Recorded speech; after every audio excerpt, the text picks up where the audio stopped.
یہ کیا کہ بند کمرے میں مجھ پر ہاتھ اٹھا رہے ہو؟ اپنے گھر تو ہر کوئی شیر ہوتا ہے، مزہ تو تب ہے جب عدالت میں مجھ پر ہاتھ اٹھاؤ۔ بھرے مجمع میں اپنے پھٹے ہونٹ سے خون صاف کرتا ہوا وہ چیلنج کر کے بولا، کروں گا، وہ بھی کروں گا۔ تیری بیوی کا تو گھر بھی پتہ چل گیا ہے، اب تو اگلا بار وہیں سے کروں گا۔ پہلے اس کو سہ لینا۔ اس کی گھٹیا بات پر وہ جو اب تک تحمل کا مظاہرہ کر رہا تھا یکدم حاکم پر پل پڑا۔ میں نے پہلے بھی کہا تھا کہ لڑکی کو بیچ میں مت لا۔ تو نے اس دن بھی بکواس کی تھی، آج تو وہ میری بیوی ہے اور تیری گندی زبان سے میں اس کا نام نہیں سن سکتا۔ 2-3 مکے زور زور سے اس کے منہ پر مارے۔ اس سے پہلے کہ وہ کوئی اور وار کرتا، حاکم شاہ نے پینٹ کی جیب میں چھپائی گن نکال کر بے دریغ 2 فائر اشاس پر کیے۔ اسی لمحے راشد بھاگتا ہوا اس کے ڈرائنگ روم میں آیا۔ حاکم شاہ کو اندازہ نہیں تھا کہ وہاں کوئی اور بھی پہنچ سکتا ہے۔ ایک گولی اشاس کے کندھے اور دوسری اس کی پیٹ میں لگی۔ ارم جو راشد کا فون سنتے ہی حاکم شاہ کے گھر کے لیے نکلی تھی، وہ بھی اس وقت وہاں موجود تھی۔ حاکم شاہ اب کی بار رنگے ہاتھوں پکڑا گیا تھا۔ تجھے تو میں چھوڑوں گی نہیں، اگر اشاس کو کچھ ہوا تو یاد رکھنا تجھے بھی ایسے ہی موت کے گھاٹ اتاروں گی۔ راشد تیزی سے اشاس کو اٹھا کر باہر کی جانب بھاگا۔ ارم بھی اس کے پیچھے تھی، مگر جانے سے پہلے اس کے ہاتھ سے چھوٹی گن کو اپنے دوپٹے میں پکڑ کر تیزی سے نکلی۔ حاکم شاہ کے لیے یہ سب اتنا غیر متوقع تھا کہ وہ کچھ سمجھ نہیں پایا کیا ہوا ہے۔ اس نے اس غرض سے اشاس کو اشتعال دلایا تھا کہ وہ بھی اسے جوابی مارے گا، اور پھر 2 گولیاں وہ محض اس کے جسم کے ایسے حصے پر مارے گا جہاں گولی لگنے سے وہ مرے نہیں، اور پھر وہ الٹا اشاس پر کیس کرے گا کہ وہ اس کے گھر آ کر اسے ڈرا دھمکا کر اور مار پیٹ کر گیا ہے، اور اپنے بچاؤ کے لیے حاکم شاہ نے گولی چلائی ہے۔ مگر سب تدبیریں یوں الٹی پڑ جائیں گی، حاکم شاہ کو اندازہ نہیں تھا۔ اور یہی تو تقدیر ہوتی ہے، اگر سب تدبیریں ہم اپنے ہاتھوں میں لے کر اپنے مطابق اور اپنے تابع کر لیں تو خدا کی خدائی کیسے ظاہر ہو؟ اور یہ تقدیر ہی ہے جو ہماری تدبیروں کو الٹ کر ہمیں بتاتی ہے کہ اللہ کے ہی ہاتھ میں سب ہے، کسی کی ذلت، کسی کی عزت، کسی کی زندگی اور کسی کی موت۔ بروقت پہنچنے پر اشاس کا ٹریٹمنٹ شروع ہو چکا تھا۔ گولیاں نکال دی گئی تھیں، مگر پیٹ اور کندھے پر اچھے خاصے ٹاکے آئے تھے۔ خون بہنے سے بے حد نقاہت ہو چکی تھی۔ طلحہ، سمیرہ، ارم، سلطانہ اور فخر بھی موجود تھے۔ بس کر دو یار، اب وہ ٹھیک ہے، طلحہ مسلسل روتی ہوئی سمیرہ کو چپ کروا رہا تھا۔ تم بے فکر رہو، حاکم شاہ کے اریسٹ وارنٹ جاری ہو گئے ہیں۔ ارم نے اچھا کیا کہ آتے ہی اس کی گن اٹھا لائی، اس سے بڑا ثبوت اور کچھ نہیں تھا۔ اور پھر راشد بھی وقت پر پہنچا، اس نے بھی حاکم شاہ کے خلاف بیان دے دیا۔ اس کے علاوہ حاکم شاہ کے ڈرائنگ روم کی CCTV کی ویڈیو بھی پولیس دیکھ چکی ہے۔ طلحہ نے فوراً بھاگ دوڑ کر کے سب معاملات سنبھال لیے تھے۔ وہ بے حد سلجھا ہوا انسان تھا اور اشاس سے بالکل بھائیوں کی طرح ہی محبت کرتا تھا۔ تھینک یو، وہ روتے ہوئے ارم کے گلے لگی، اس کا شکریہ ادا کر رہی تھی۔ مار کھاؤ گی، وہ ہمیں بھی اتنا ہی عزیز ہے جتنا تمہیں۔ ارم نے مصنوعی غصے سے اس کے کندھے پر دھپ لگائی۔ کچھ ہی دیر میں اشاس کو ہوش آ چکا تھا۔ ڈاکٹر نے جیسے ہی اسے روم میں شفٹ کیا، وہ سب اسے دیکھنے کمرے کی جانب بڑھے۔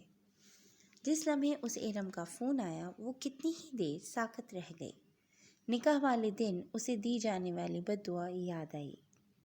اس کا ہنستا مسکراتا چہرہ، اسے زچ کرنے والی مسکراہٹ، محبت سے ٹکٹکی باندھے دیکھنا، اور وہ لمس جہاں اس لمحے آنسو گر رہے تھے۔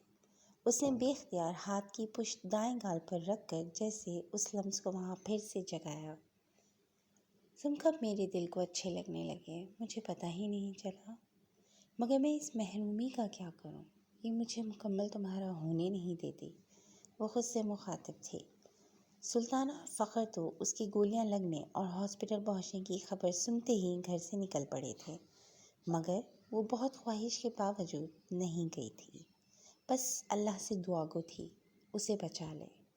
ہاں وہ شرمندہ تھی، ہاں وہ اپنے الفاظ پر اب قائم نہیں رہ سکتی تھی، ہاں وہ حقیقت جان گئی تھی۔ وہ اجرمی ہونے کے باوجود اس کی ذات کی ہر پرت کو پڑھ گیا تھا۔ کس قدر باریک بینی سے اس کا جائزہ لیا تھا۔ وہ واقعی اپنے مفروضوں کی دنیا میں رہنے والی، دوسروں کی نظروں سے لوگوں پرکھنے والی ایک عام انسان نکلی تھی۔ وہ تو اس لمحے جانی تھی کہ وہ شخص کتنا مختلف تھا۔ وہ اب جانی تھی کہ اسے شدید ناپسند کرنے کے باوجود اس کا دل اس کی جانب کیوں ہمکتا تھا۔ وہ بار بار ارم سے رابطہ کر کے اشاز کی خیریت معلوم کر رہی تھی، اور شام میں جس لمحے ارم نے اس کے ہوش میں آنے کا بتایا، ریم کو لگا ہر جانب ایک ٹھہراؤ، ایک سکون آ گیا ہے۔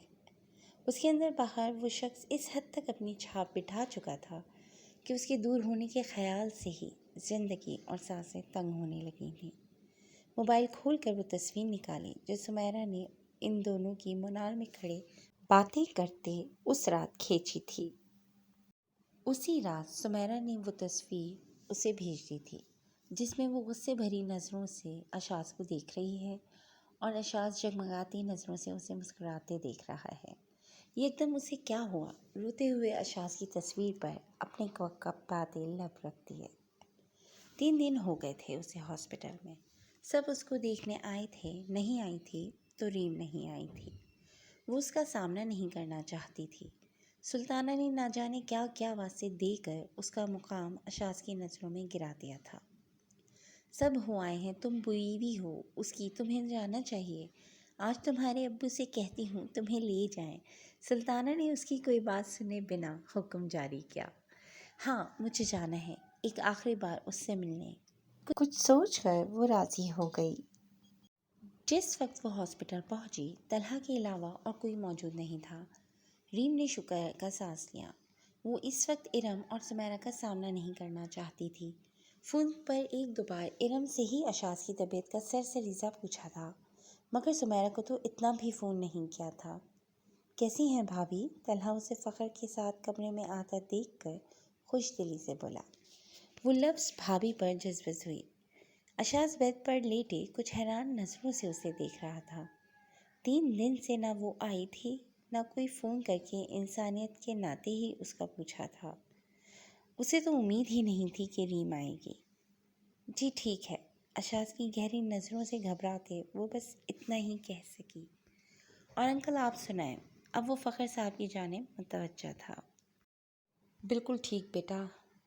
ریم بیٹا بھول دو اشاز کو۔ فخر نے اسے بکے ہاتھ میں ہی تھامے دیکھ کر سرزنش کی۔ جی جی، وہ یکدم بوکھلائی۔ اشاز کو دینے کی بجائے اس کی سائڈ پر رکھے ٹیبل پر بکے رکھ دیے۔ کیسے ہو بیٹا؟ وہ جو ریم کو دیکھنے میں محو تھا، فخر کی بات پر یکدم نظروں کا زاویہ بدلا۔ الحمدللہ انکل، اس وقت کافی بہتر محسوس کر رہا ہوں۔ اس کی آواز کی گمبھیرتا ریم کا دھڑکن تیز کر گئی۔ انکل ایک منٹ بات سنیے گا۔ طلحہ فخر کو لیے کمرے سے باہر جا چکا تھا۔ وہ ان دونوں کو اکیلے بات کرنے کا موقع فراہم کرنا چاہتا تھا۔ میرا خیال ہے تم میری خیریت پوچھنے آئی ہو یا زبردستی لائی گئی ہو۔ اس کی آواز میں ہلکی سی نکہت تھی، مگر لہجہ ہمیشہ والا شوخی لیے ہوئے تھا۔ کیسے ہیں آپ؟ اس کی دائیں جانب موجود صوفے پر بیٹھ کر وہ بس ایک نظر اسے دیکھ کر نظریں جھکا چکی تھی۔ اشاز کی آنکھوں سے پھوٹتی روشنی کا وہ مقابلہ نہیں کر سکتی تھی۔ پاس آ کر زخموں کو چیک کر لو، اندازہ ہو جائے گا کیسا ہوں اور کتنی ٹوٹ پھوٹ ہو چکی ہے۔ ویسے تو تم امید کر رہی ہوگی کہ مر ہی جاتا تو بہتر تھا، تمہاری جان تو چھوٹتی۔ افسوس میں بچ گیا۔ اس کے بے باک انداز پر وہ ہاتھوں کو مروڑنے لگی، مگر آخری جملوں پر ایک شکوہ کنہ نظر اس پر ڈالی۔ مجھے آپ کا شکریہ ادا کرنا تھا، وہ اصل مدعے پر آئی۔ اشاز حیران ہوا۔ آپ نے جس طرح اس دن پریس کانفرنس بلا کر مجھ پر لگی بدنامی کے داغ کو دھویا تھا، میں اس کے لیے شکر گزار ہوں۔ وہ نظریں جھکائے اپنی ہی کہے جا رہی تھی۔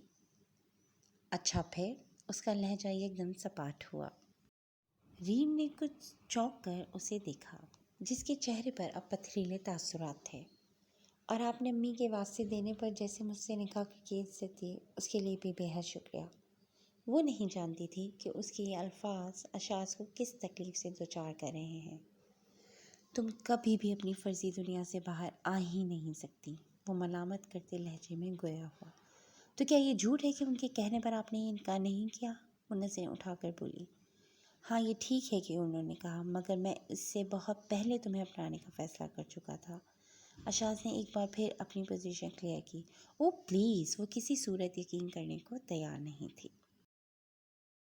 اس سے پہلے کہ وہ کچھ کہتا، نرس اس کا لنچ گرم کر کے لائی۔ لنچ کیا تھا؟ سوپ تھا۔ ریم کو کمرے میں دیکھ کر وہ خوشی سے پھولے نہیں سما رہی تھی۔ میں آپ کی بہت بڑی فین ہوں۔ اشاز کا سوپ والا باؤل جلدی سے سائڈ ٹیبل پر رکھ کر وہ ریم کی جانب بڑھی۔ ریم کے لیے یہ پہلا اتفاق تھا کہ کوئی فین اس سے یوں مل کر اسے بوکھلا دے۔ وہ نرس کو یکدم اس کے ساتھ لگ کر اس کا ہاتھ تھامے چٹا چٹ اسے پیار کر گئی۔ اس کی غیر ہوتی حالت دیکھ کر اشاز کا کہکار لگانے کو جی چاہا۔ اف، آپ کے ڈرامے، کیا کمال الفاظ اور کیا کمال ان کا چناؤ ہوتا ہے۔ اس نے گھبرا کر اشاز کو دیکھا، جو دلچسپی سے اس کی اڑی رنگت دیکھ رہا تھا۔ سسٹر، آپ پلیز تھوڑی دیر بعد آ جائیے گا۔ ان کے تو ڈرامے ختم ہونے والے نہیں، لہٰذا آپ وہ بعد میں آ کر بھی ملاحظہ کر سکتی ہیں۔ مجھے اس وقت بھوک لگ رہی ہے۔ اشاز کی دہائیاں دینے پر اس نرس نے بمشکل ریم کو چھوڑا، مگر اس کی بات میں چھپے بہت سے طنز ریم اچھے سے سمجھ گئی تھی۔ اوہ سوری سر، وہ بس میم کو دیکھ کر میں ذرا جذباتی ہو گئی۔ وہ سر پر ہاتھ مارتی اپنی کوتاہی بتانے لگی۔ وہ اپنے ساتھ کسی کا بھی جذباتی ہونا پسند نہیں کرتی۔ وہ بات نرس سے کر رہا تھا، مگر طنز کی تیر ریم پر چلا رہا تھا۔ وہ نرس فوراً اشاز کی جانب بڑھ کر اسے اٹھا کر بٹھانے لگی۔ آپ آج رہنے دیں، اب میری بیگم آیا کریں گی تو یہی سب کام کریں گی۔ کیوں ریم؟ وہ جو کچھ دیر پہلے سنبھلی تھی، اشاز کی بات پر پھر سے بوکھلا گئی۔ اشاز کا دایاں کندھا جہاں گولی لگی تھی، اس جانب والا ہاتھ وہ نہیں ہلا سکتا تھا اور اسی ہاتھ سے کھانا ہوتا تھا، لہٰذا کوئی نہ کوئی اسے کھلاتا تھا، وہ خود سے نہیں کھا سکتا تھا۔ جی جی، مجھے اٹھاؤ اور لنچ کرواؤ۔ اس کے حکم پر وہ نرس کے سامنے کڑوی گھونٹ بھر کر رہ گئی۔ نرس وہیں موجود ان کو مسکراتی آنکھوں سے دیکھ رہی تھی۔ کوئی شوٹنگ ہو رہی ہے یہاں؟ جیسے ہی ریم اس کے قریب آ کر اسے کندھوں سے اٹھا کر بٹھانے لگی، اشاز نرس کو وہیں براجمان دیکھ کر کسی قدر ناگواری سے بولا، نہیں نہیں، وہ بیچاری شرمندہ ہو کر تیزی سے باہر نکل گئی۔ اتنے پیسے ان کو کس بات کے دے رہے ہیں اگر خدمتیں ہم سے کروانی ہیں؟ اس کی اتنی قربت سے وہ بوکھلا گئی تھی۔ غصے سے اشاز پر چڑھائی کی۔ اتنی ڈیل ڈول والے اشاز کو اٹھا کر بٹھانا کسی جان جوکھم سے کم نہیں تھا۔ اشاز اس کی حالت سے حظ اٹھا رہا تھا۔ چلو، کچھ احسان میں نے تم پر کیا، اب کچھ احسان تم مجھ پر کر کے بدلا چکا دو۔ اسے نظروں کی گرفت میں لیتے ہوئے بولا۔ اس حالت میں بھی وہ اسے تنگ کرنے سے باز نہیں آ رہا تھا۔ سوپ پلاؤ، اسے واپس صوفے پر بیٹھتا دیکھ کر روبدار انداز میں بولا۔ وہ دانت پیس کر رہ گئی۔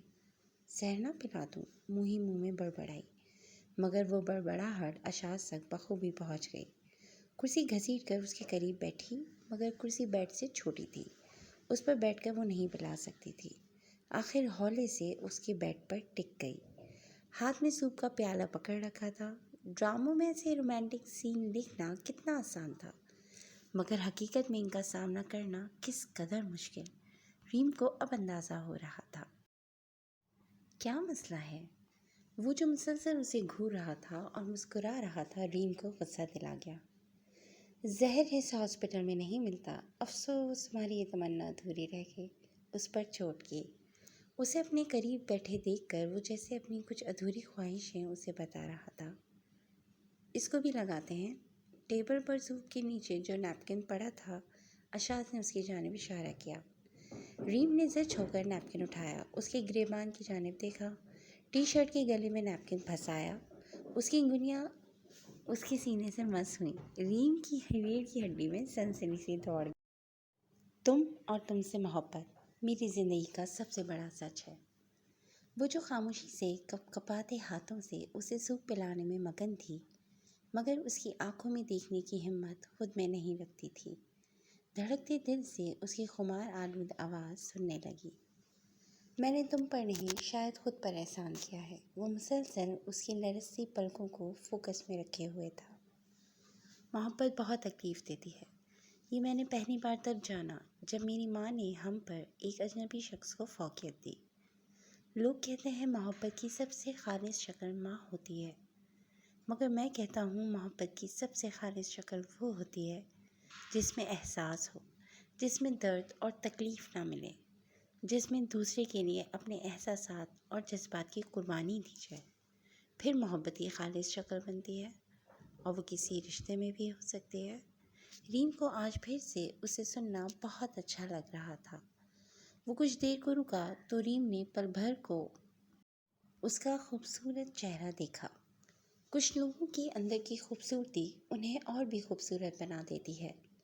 اس وقت اشاس کی گندمی رنگت بھی اسے چمکتی ہوئی محسوس ہو رہی تھی۔ اور دوسری بار اس درد کو میں نے تب سہا جب تم نے نکاح والے دن مجھے شرابی اور زانی بولا۔ اس کی بات پر ریم سر جھکا گئی۔ ریم، تم نے مجھے ویسے ہی سمجھا جیسے لوگوں نے مجھے تمہارے سامنے پیش کیا۔ آج اگر لوگ تمہیں ویسا ہی سمجھ رہے ہیں جیسے اس میڈیا نے تمہیں ان کے سامنے پیش کیا، تو تمہیں برا کیوں لگا؟ تمہیں یہ سب الزام اپنی ذات پر تازیانے کی طرح برستے کیوں لگے؟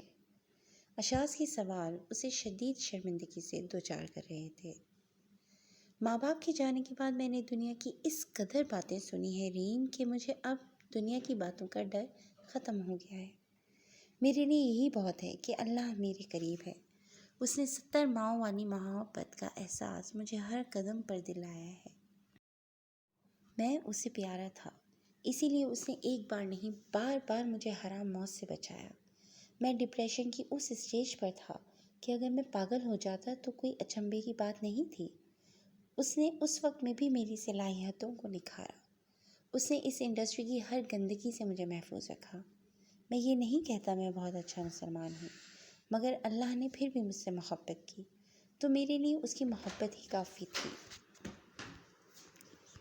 وہ مجھے جانتا ہے کہ میں زانی اور شرابی نہیں۔ میں نے کبھی کسی ایکٹریس کا فائدہ نہیں اٹھایا۔ وہ چند پل کو رکا۔ ریم نے دھیان ہی نہیں دیا کہ وہ سوپ کب کا ختم کر چکا ہے، مگر وہ پھر بھی اس کے بیٹ پر براجمان ہے۔ تم جانتی ہو اس انڈسٹری میں ایک رول کے لیے ان ایکٹریسز اور ماڈلز کو نہ جانے کتنی بار اپنی عزت سے ہاتھ دھونے پڑتے ہیں۔ ہر کوئی میرے ساتھ کیوں کام کرنا چاہتا ہے؟ اسی لیے کہ میں نے کبھی کسی کی عزت پر ہاتھ نہیں ڈالا۔ میں ان سے صرف پروفیشنل تعلق رکھتا ہوں، اس لیے ہر کوئی میرے ساتھ کام کرنے کی خواہش رکھتا ہے۔ اس ٹیم کو جھنجھوڑ کر رکھ گئے تھے، اور یہی بات بہت سے لوگوں کو ہضم نہیں ہوتی، اور وہ مجھے نیچے دکھانے کے در پر رہتے ہیں، جیسے حاکم شاہ۔ اور پھر اس نے حاکم شاہ کے ساتھ ہونے والی لڑائی کی اصل حقیقت بتائی۔ میں نہیں جانتا مجھے اس رات اس کے منہ سے تمہارا نام سن کر کیا ہوا، مگر میرا بس نہیں چل رہا تھا کہ اس کا کیا حشر کر دوں۔ وہ دانت پر دانت جمائے بولا۔ اور پھر اس رات مجھ پر انکشاف ہوا کہ ایک نک چڑھی کی محبت میں میں بری طرح غرق ہو چکا ہوں۔ پتہ نہیں تمہیں چڑھاتے، غصہ دلاتے کب تم اس دل میں بس گئی۔ اس کی نرم گرم نگاہوں کی تپش پر ریم کو احساس ہوا کہ وہ اب بھی اس کے بیڈ پر بیٹھی ہے۔ اٹھنے لگی کہ اشاس نے ہولے سے اپنا ہاتھ اس کے ہاتھ پر رکھ کر اس کی کوشش ناکام کی۔ مگر میں مکمل نہیں۔ ریم نے اپنے ہاتھوں کی جانب دیکھا۔ اشاس کے مکمل ہاتھوں کے نیچے اس کے نامکمل ہاتھ کتنے بھدے لگ رہے تھے۔ آنکھوں سے آنسو لڑی کی صورت گالوں پر بہے، جنہیں وہ کب سے روکنے کی کوشش کر رہی تھی۔ پھر وہی بات، میں نے تمہیں کیا سمجھایا تھا؟ یہاں کوئی شخص مکمل نہیں، نہ میں نہ تم، تو پھر گلہ کیسا؟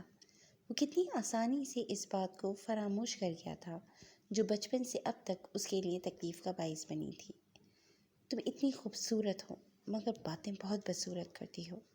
اس کا آج دیتا لہجہ ریم کا وہاں بیٹھنا محال کر گیا تھا۔ زندگی میں کبھی پچھتائیں گے تو نہیں؟ اس کی محبتوں پر آنسو کیوں کر آنکھوں میں نہ آتے؟ پچھتانا ہوتا تو تمہیں زندگی نہ بنا بیٹھتا۔ وہ کھل کر اپنی محبت کا اظہار کر رہا تھا۔ ریم نے جھجکتے ہوئے اس کے کندھے پر ہولے سے سر رکھا۔ اشاس نے محبت سے اس کے دوپٹے سے ڈھکے سر پر پیار کیا۔ میں لوگوں کی نفرت سہ سہ کر تھک گئی ہوں، وہ اپنے دل کا بوجھ ہلکا کر رہی تھی۔ اشاس تو خود کو ہواؤں میں محسوس کر رہا تھا۔ اسے لگا تھا کہ ریم کو راہ راست پر لانے کے لیے بہت پاپڑ بیلنے پڑیں گے، مگر ہمیشہ کی طرح اللہ اس معاملے میں بھی اس پر مہربان ہو گیا تھا۔ میری محبت سے تو نہیں تھکوگی؟ اب یقین دہانی کی باری اشاز کی تھی۔ اس کے کندھے سے سر اٹھا کر وہ ہولے سے سرنفی میں ہلا گئی۔ میں تو آج یہاں آپ سے اس رشتے کو ختم کرنے کا کہنے آئی تھی۔ وہ اسے اپنی آمد کا مقصد بتا رہی تھی۔ تو پھر بہتر ہے کہ میرے ختم ہونے کی دعا کرو، کیونکہ جیتے جی تو میں یہ رشتہ ختم نہیں کر سکتا۔ اس کے سنجیدہ لہجے پر ریم نے خفگی بنی نظریں اٹھا کر اسے دیکھا۔ ہاں تو اب نہیں کہہ رہی نا؟ ایسی فضول باتیں کرنا ضروری ہے؟ وہ دہل کر بولی۔ ابھی تو اس کی زندگی اسے دوبارہ ملی تھی اور وہ پھر سے ایسی باتیں کر رہا تھا۔ ہاں تو تم نے بہت خوبصورت بات کی ہے، سڑیل کہیں کی۔ اسے گھورا۔ اچھا، کچھ دیر پہلے میں خوبصورت تھی، اب سڑیل ہو گئی؟ وہ آنسو صاف کرتے پنجے تیز کر رہی تھی۔ تم کتنی لڑاکو ہو، کہانیاں تو بہت محبت بھری نرم مزاج لکھتی ہو، وہ مصنوعی خفگی سے بولا۔ ہاں تو خود ہی تو کہتے ہیں کہ کہانیاں اور سر زندگی مختلف ہوتی ہے۔ وہ مزے سے اسی کی بات اس پر لوٹا گئی۔ رخصتی چاہیے اب تمہاری۔ وہ کیا بات کر رہی تھی اور وہ کہاں پہنچ گیا تھا؟ پہلے ٹھیک تو ہو جائے۔ کچھ دیر پہلے جو اس سے لڑ رہی تھی، اب آواز کی لرزش اس سے چھپا نہیں سکی۔ ہاں تو تم پاس ہوگی تو ٹھیک بھی ہو جاؤں گا، تمہارا کیا بھروسہ؟ آج جاؤ تو پھر آؤ ہی نہ۔ وہ پھر سے اس کے ارادوں سے اس سے پہلے باخبر ہو چکا تھا۔ جی نہیں، آپ ٹھیک ہوں گے پھر، وہ اپنی بات پر زور دے کر بولی۔ تم سے کون پوچھ رہا ہے؟ میں نے اپنی ساس کے پاس درخواست جمع کروانی ہے اور اگلے دن تم میرے پاس ہوگی، وہ ہنستے ہوئے مزے سے بولا۔ ریم نے بھویں سکیڑی، جانتی تھی سلطانہ واقعی اسے گھر سے جلد نکالنے کے در پہ ہیں۔ تو ابھی کیوں بتا رہے ہیں؟ جب رخصتی کروانے کے لیے آتے تو کہہ دیتے کہ ریم اٹھو، آج تمہیں رخصت کروانے آیا ہوں، وہ منہ بنا کر بولی۔ یہی کروں گا، اس کی آنکھوں میں صاف شرارت ناچ رہی تھی۔ ویسے تو ابھی بھی رخصتی کروائی جا سکتی ہے، اس کا لہجہ گمبھیر ہوا۔ جی نہیں، وہ ایک ہی جست میں اس سے دور ہوئی۔ فکر نہیں کرو، آج ان پٹیوں نے جکڑ رکھا ہے، لہٰذا تم آج ریلیکس رہو۔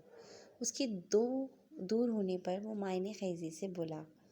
کوئی آپ کو سلانے کی دوائی نہیں ہے؟ وہ لرزتے لہجے پر بمشکل قابو پا کر بولی۔ گال اس کی باتوں سے دہک رہے تھے۔ بیمار کے ماتھے پر محبت سے ہاتھ ہی رکھ لو، کیا پتہ اس لمس سے ہی نیند آ جائے۔ وہ آنکھوں میں خمار لیے اسے دیکھ رہا تھا۔ نرس کو بلاتی ہوں، وہی آپ کی طبیعت صحیح سے چیک کرے گی۔ اس کی بات پر وہ جاندار مسکراہٹ چہرے پر سجائے اس کا گھبرایا روپ دیکھ رہا تھا۔ اسی لمحے دروازے پر دستک دے کر طلحہ اندر آیا۔ میرا خیال ہے سیز فائر ہو چکا ہے، وہ بھی ان کے درمیان تلخی کو جانتا تھا۔